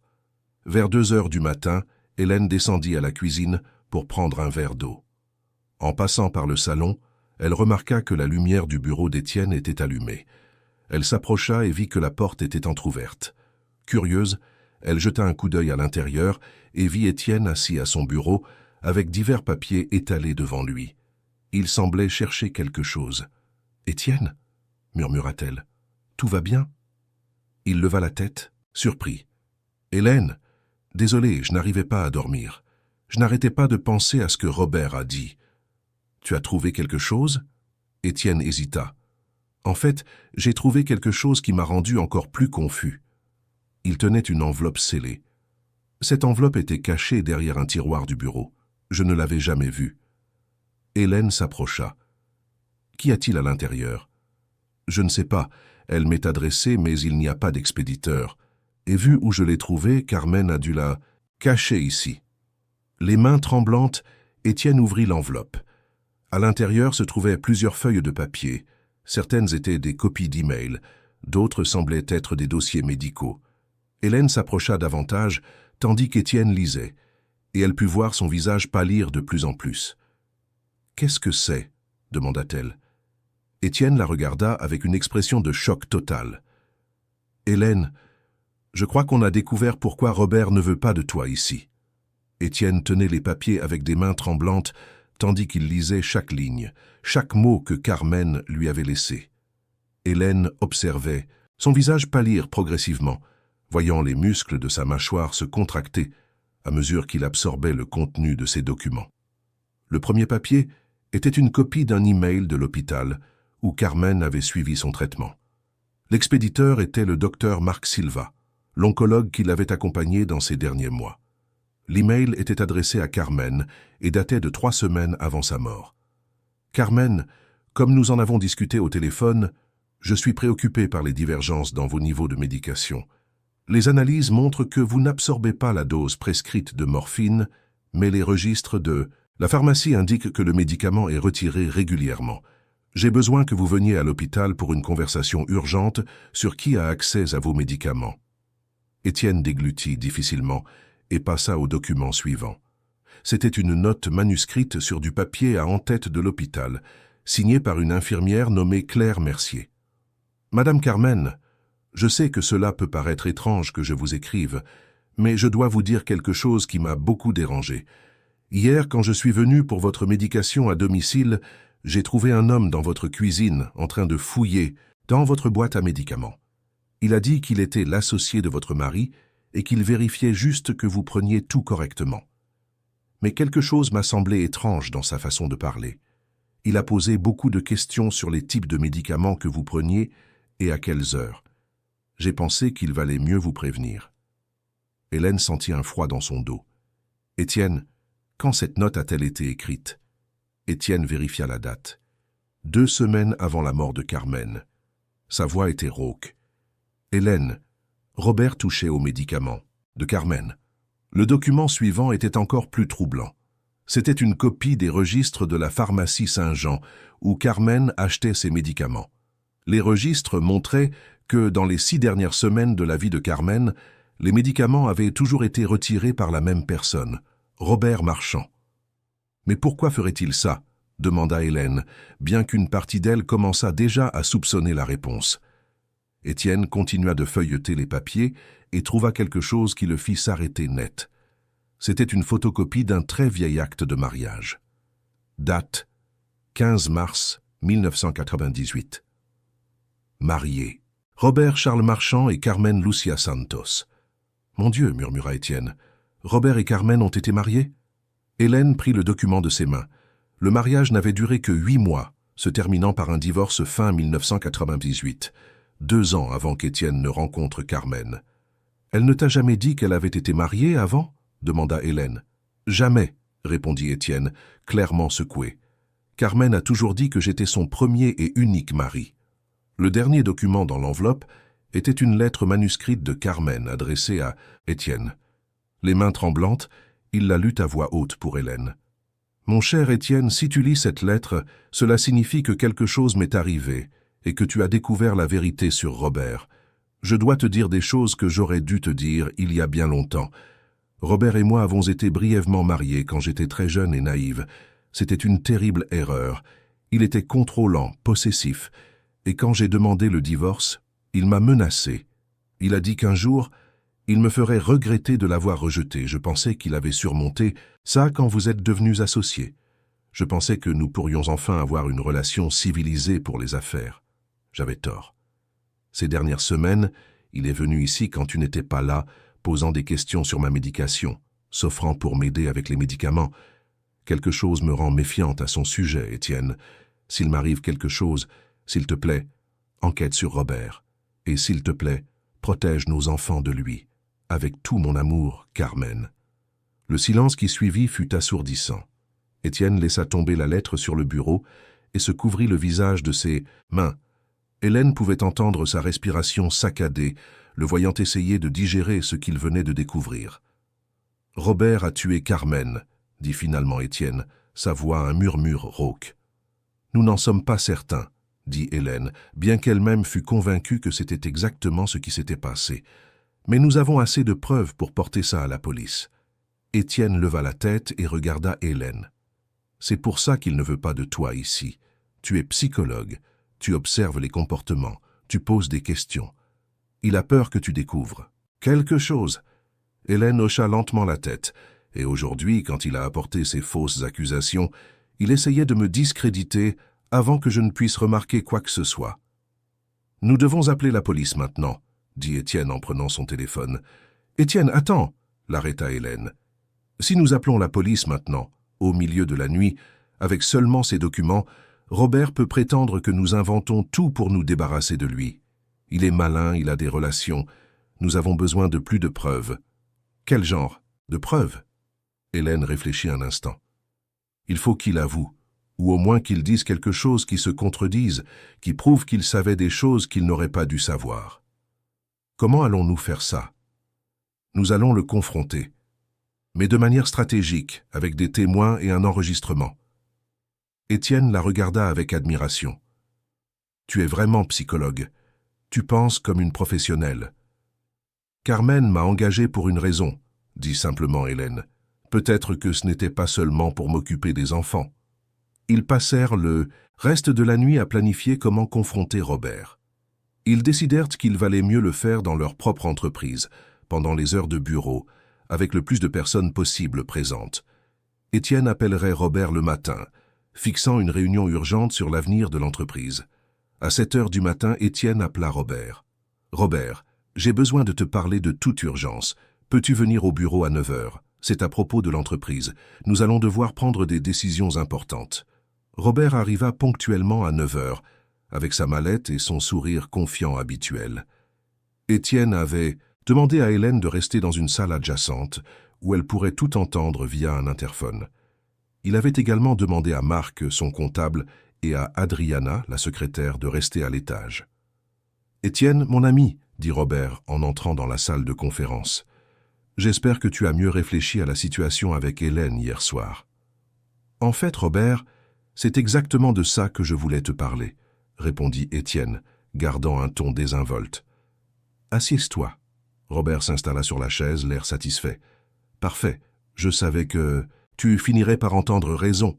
Hélène n'est vraiment pas apte à s'occuper de tes enfants. »« Pourquoi en es-tu si sûr, Robert ?» demanda Étienne, allumant discrètement l'enregistreur qu'il avait caché sur la table. « Eh bien, je te l'ai déjà dit, cette affaire avec la famille Lefebvre... »« Robert, » l'interrompit Étienne, « j'ai appelé la famille Lefebvre hier soir. Ils n'ont jamais entendu parler d'Hélène. » L'expression de Robert vacilla un instant, mais il se reprit rapidement. « Ce doit être un malentendu, c'était peut-être une autre famille avec un nom similaire. » Ou peut-être que tu as inventé toute cette histoire. Robert rit, mais son rire sonna faux. Étienne, pourquoi inventerais-je une chose pareille? Quelle serait ma motivation? C'est exactement la question que je me suis posée, Robert. Étienne se pencha en avant. « Pourquoi es-tu si intéressé à éloigner Hélène de ma maison ?»« Je me soucie simplement du bien-être de tes enfants, Étienne. Carmen m'a demandé de prendre soin de vous. » Étienne sentit son cœur s'accélérer. « Carmen te l'a demandé ?» ?»« Quand te l'a-t-elle demandé, Robert ?» Robert réalisa immédiatement son erreur, mais il était trop tard. « Je veux dire, elle m'a toujours dit qu'elle s'inquiétait pour l'avenir des enfants. » « Robert, Carmen est morte il y a 1 an et demi, et dans les dernières semaines avant sa mort, elle était très malade, ne recevant pratiquement aucune visite. Quand exactement t'a-t-elle demandé de prendre soin de nous ?» L'associé était maintenant clairement mal à l'aise. « Étienne, je crois que tu interprètes mal. » « J'interprète mal ou tu connaissais Carmen bien mieux que tu ne l'as toujours laissé paraître ?» Robert se leva brusquement. « Étienne, je ne sais pas où tu veux en venir avec ces questions, mais je pense que je ferais mieux de partir. »« Robert, » dit Étienne, se levant également, « assieds-toi. » Il y avait quelque chose dans la voix d'Étienne qui fit s'arrêter Robert. Pour la première fois depuis qu'il était entré dans la pièce, il semblait sincèrement inquiet. « Carmen m'a laissé des choses, Robert. Des choses qui expliquent beaucoup sur les derniers mois de sa vie. » Le visage de Robert pâlit. « Quel genre de choses ?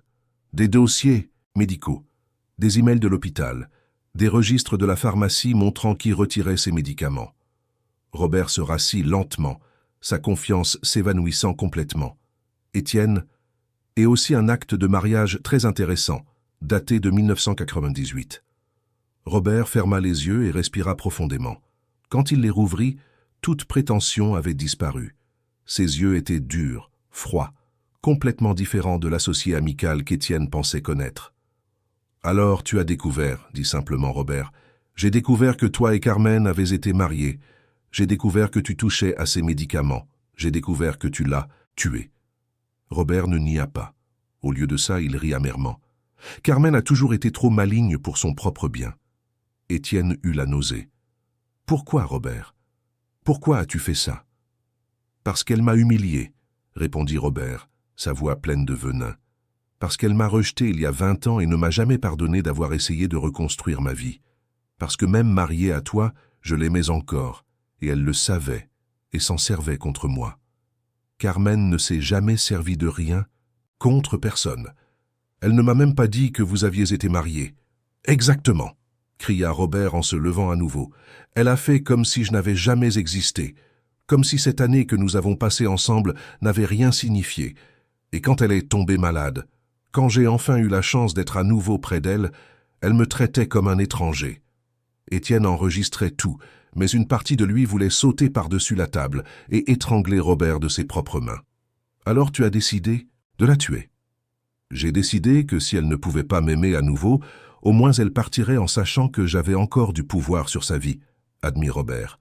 « Au début, je voulais juste qu'elle devienne plus dépendante, plus fragile, en pensant que peut-être ainsi elle me laisserait prendre soin d'elle. Mais quand j'ai réalisé que ça n'arriverait jamais, tu as augmenté la dose des médicaments. »« J'ai changé les médicaments, » corrigea Robert. « J'ai remplacé la morphine par des doses concentrées de fentanyl. Carmen pensait prendre des analgésiques, mais en réalité elle prenait une drogue qui allait détruire ses organes progressivement. Étienne sentit la bile lui monter à la gorge. « Tu l'as torturée lentement jusqu'à la mort. »« Je l'ai libérée de la souffrance, » dit froidement Robert, « et je me suis libéré de l'obsession que je portais depuis 20 ans. Et maintenant, pourquoi essayer d'éloigner Hélène ?» Robert sourit, mais ce fut un sourire cruel. « Parce qu'Hélène est psychologue. Parce qu'elle pose des questions. Parce que, tôt ou tard, elle aurait réalisé que quelque chose clochait dans l'histoire de la mort de Carmen. Et parce que je savais que si elle restait assez longtemps près de toi, elle finirait par découvrir la vérité. » Étienne regarda Robert, l'homme qui avait été son associé pendant 8 ans, qui avait assisté à son mariage avec Carmen, qui avait tenu Louis dans ses bras à sa naissance, et n'arrivait pas à croire qu'il avait côtoyé un assassin pendant tout ce temps. « Robert, tu es en état d'arrestation, » dit Étienne en prenant son téléphone pour appeler la police. « Non, Étienne, » dit Robert, sa voix étrangement calme. « Je ne le suis pas. » C'est alors qu'Étienne vit l'arme dans la main de Robert, un petit pistolet argenté qu'il avait dû sortir de sa mallette quand Étienne ne regardait pas. « Robert, qu'est-ce que tu fais » Ce que j'aurais dû faire il y a longtemps, répondit Robert.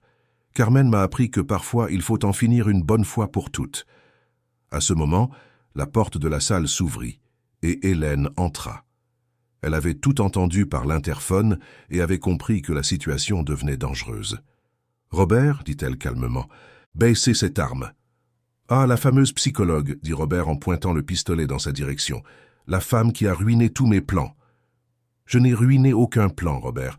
Je me suis juste occupé des enfants que vous avez contribué à rendre orphelins.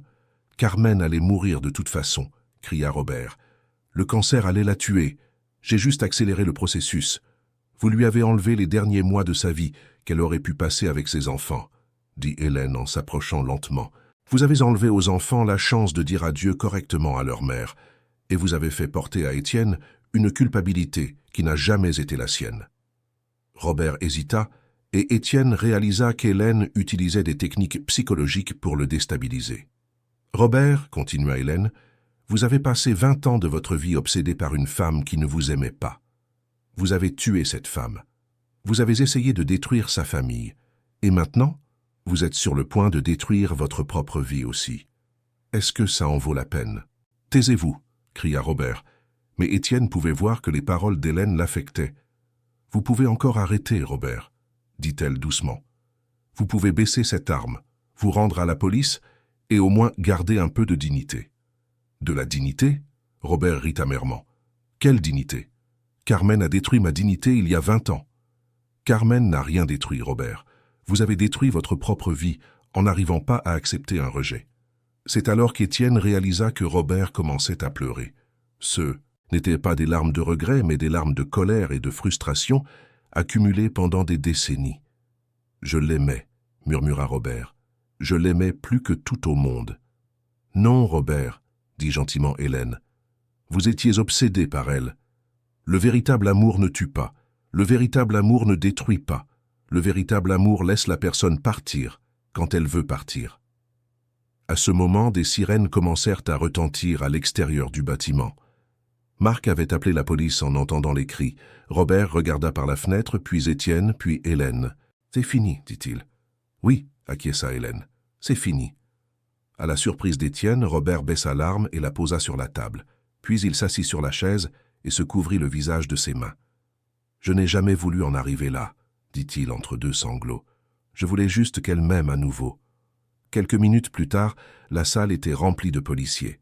Robert fut arrêté sans résistance et Étienne remit toutes les preuves que Carmen avait laissées, ainsi que l'enregistrement de l'aveu complet. 2 mois plus tard, Étienne et Hélène étaient au tribunal pour officialiser la cotutelle des enfants.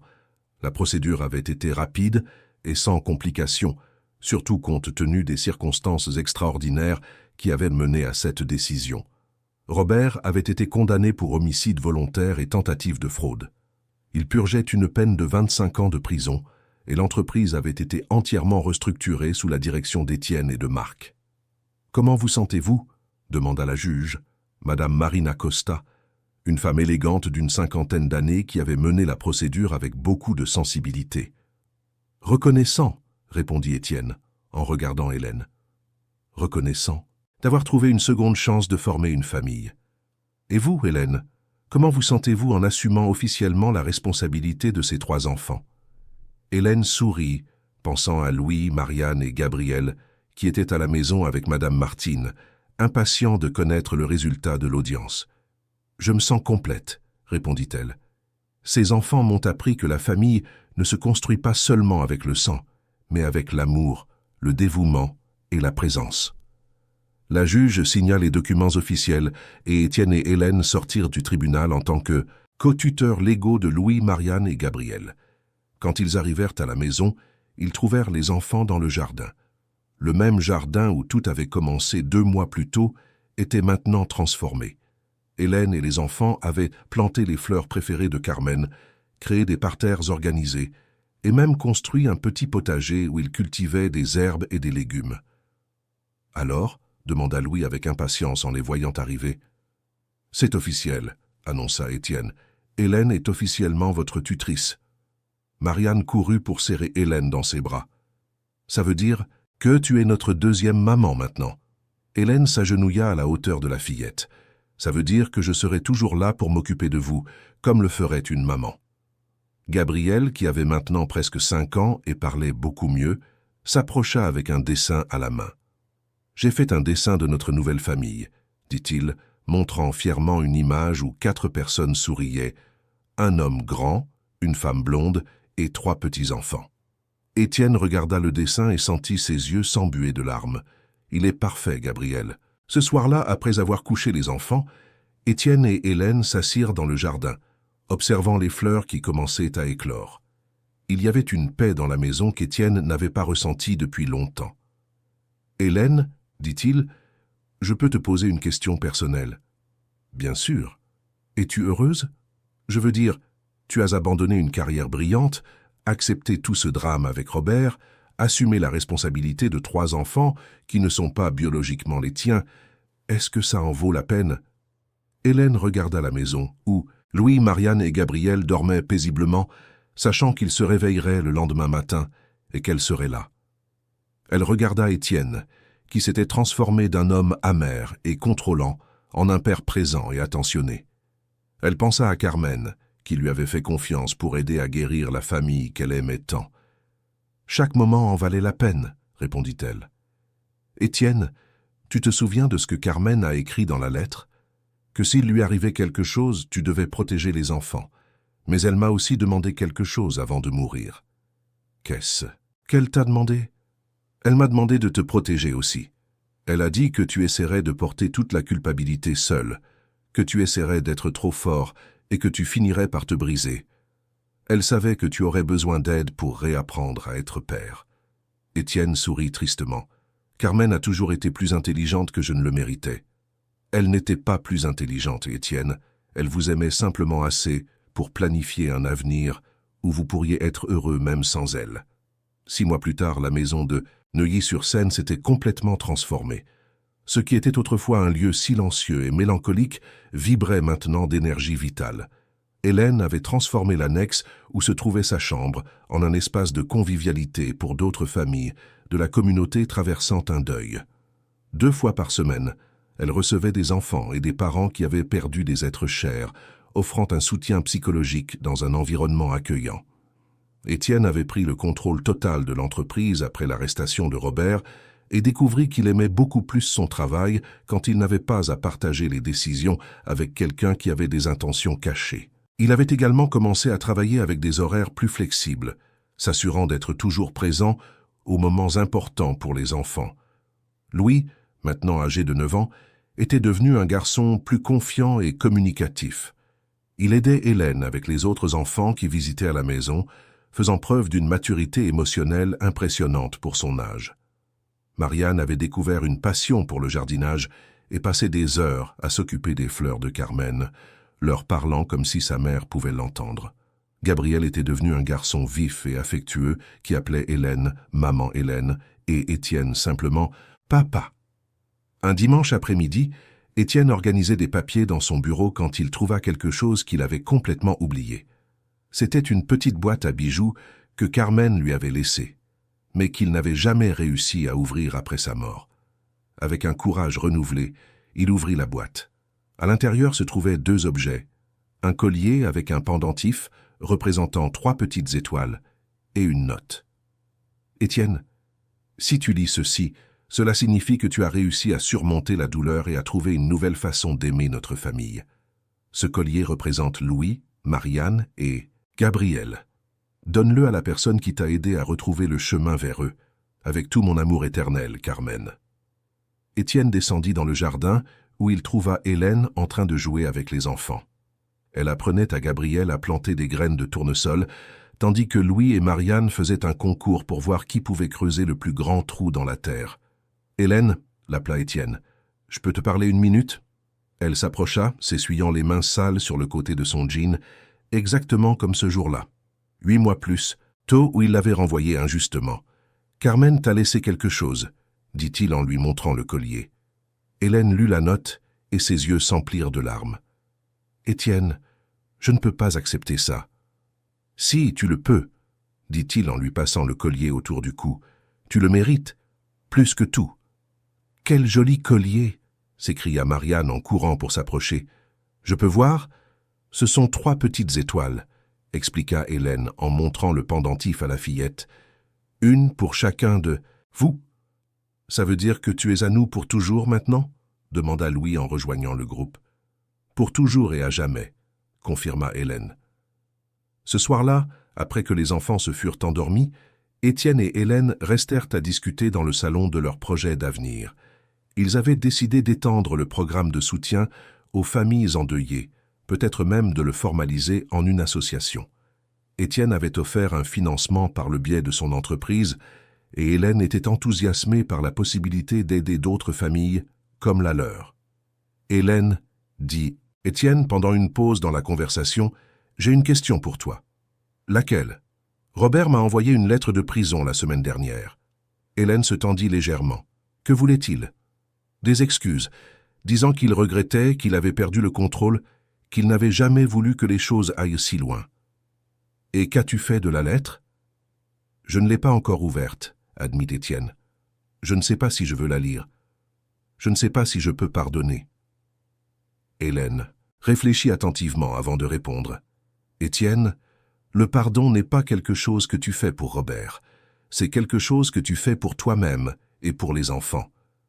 Tu n'as pas besoin de pardonner maintenant, ni même jamais si tu ne le veux pas. Mais porter de la colère pour le reste de ta vie te fera plus de mal qu'à lui. Étienne hocha la tête. Carmen aurait dit la même chose. Probablement, acquiesça Hélène. Mais la décision t'appartient. Et quelle que soit ta décision, je te soutiendrai. Étienne regarda par la fenêtre le jardin où les fleurs de Carmen s'épanouissaient sous le clair de lune. Puis il regarda Hélène, la femme qui avait aidé sa famille à retrouver le chemin du bonheur. « Je pense que je vais la garder pour l'instant, » décida-t-il.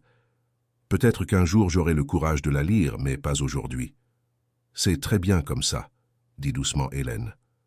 1 an plus tard, la maison de Neuilly-sur-Seine était devenue un centre de référence pour le soutien aux familles endeuillées dans la région parisienne. Le programme créé par Hélène avait aidé plus de 50 familles à surmonter leurs pertes et à reconstruire leur vie. Étienne avait officialisé l'association Les Étoiles de Carmen, en mémoire de sa femme, et l'initiative recevait une reconnaissance nationale. Louis, Marianne et Gabriel étaient devenus les jeunes ambassadeurs du projet, aidant d'autres enfants qui vivaient la même expérience qu'eux. L'amour et la stabilité qu'ils avaient trouvés à la maison se reflétaient dans la confiance avec laquelle ils interagissaient avec d'autres jeunes endeuillés. Un matin de printemps, exactement 2 ans après le jour où Hélène avait été renvoyée et réembauchée, Étienne se réveilla au son de rire venant du jardin. Il regarda par la fenêtre et vit Hélène et les 3 enfants jouant à nouveau dans la terre, plantant cette fois une nouvelle variété de fleurs qu'ils avaient découvertes. Cette fois, Étienne ne ressentit pas de colère. Il ne ressentit que de la gratitude d'avoir des personnes dans sa vie qui savaient transformer le désordre en joie, la tristesse en croissance et une maison vide en un véritable foyer. Il descendit pour les rejoindre dans le jardin et quand Gabriel le vit, il cria « Papa, viens jouer dans la terre avec nous !» Étienne regarda ses vêtements de travail, pensa à son agenda rempli de réunions ce jour-là, puis sourit. « Seulement si vous promettez qu'on va se salir, mais vraiment très très sale, » dit-il en enlevant sa veste et en retroussant les manches de sa chemise. Les rires des enfants résonnèrent dans le jardin, se mêlant au son du vent dans les feuilles des arbres et au parfum des fleurs de Carmen qui s'épanouissaient tout autour d'eux. C'était le son de la famille qu'ils avaient reconstruite ensemble, avec amour, patience et la sagesse d'une femme qui était partie, mais dont l'héritage continuait de fleurir dans chaque geste de tendresse, dans chaque moment de pardon et dans chaque jour de nouveau départ. Chers auditeurs, nous espérons que l'histoire de la famille d'Étienne, d'Hélène et des petites étoiles Louis, Marianne et Gabriel a profondément touché votre cœur. Si vous avez été ému par ce voyage de douleur, de pardon et de reconstruction, laissez un pouce bleu ci-dessous, abonnez-vous à notre chaîne pour ne manquer aucune histoire, et dites-nous dans les commentaires quel moment vous a le plus marqué dans ce récit. Était-ce la rencontre émouvante d'Hélène avec les enfants? La découverte choquante sur Robert? Ou peut-être la transformation d'Étienne d'un père perdu en un homme qui a réappris à aimer? Chaque jour, nous vous apportons des histoires comme celle-ci, qui révèlent le côté le plus profond et le plus vrai de l'âme humaine, montrant que même dans les moments les plus sombres, il y a toujours une possibilité de recommencer. Car à la fin, ce qui compte vraiment, ce ne sont pas les murs que nous construisons autour de nos cœurs blessés, mais le courage d'ouvrir à nouveau ces cœurs à l'amour. Nous vous attendons ici demain, avec une autre histoire qui touchera vos émotions. À bientôt.